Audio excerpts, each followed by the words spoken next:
Datuk Ali Shukri burn RM1 juta bayar TikTok. Tapi ramai yang dah tahu sebelum ni dia dah bayar zakat pun RM1 juta juga kan. Kita baru tahu 2 transaksi dah 2 juta. Betul ke best jadi kaya? Ramai gelak bila dia nyanyi lagu pelik-pelik, live lepas aku meniaga macam orang terdesak. Tapi realitinya dia bayar fees TikTok sampai 1 juta.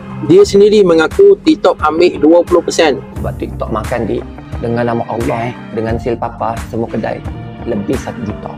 Bukan untung sangat pun, tapi dia tetap jalan. Sebab dia bukan founder baru. Dia mula daripada kosong, tak ada modal, meniaga tanpa lesen. Satu benda yang dia ada, mentaliti kerja dulu, kira kemudian. Sebab tu dia naik, dia tak naik sebab satu video viral. Dia naik sebab tak berhenti walaupun semua orang troll. Dan bila hanya 2 transaksi yang buat kita tahu dah 2 juta, kita patut fikir.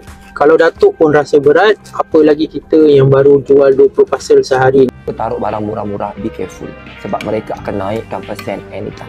Ramai lagi seller yang masih guna taktik yang sama. Letak video, tunggu order, pastikan harga lebih murah daripada pesaing, harap rezeki. Ada pula yang buat konten sampai 5 jam sehari, view tak naik-naik. Akhirnya burn out, hilang motivasi, bisnes jadi tekanan. Itu sebab aku cipta satu sistem storytelling flywheel.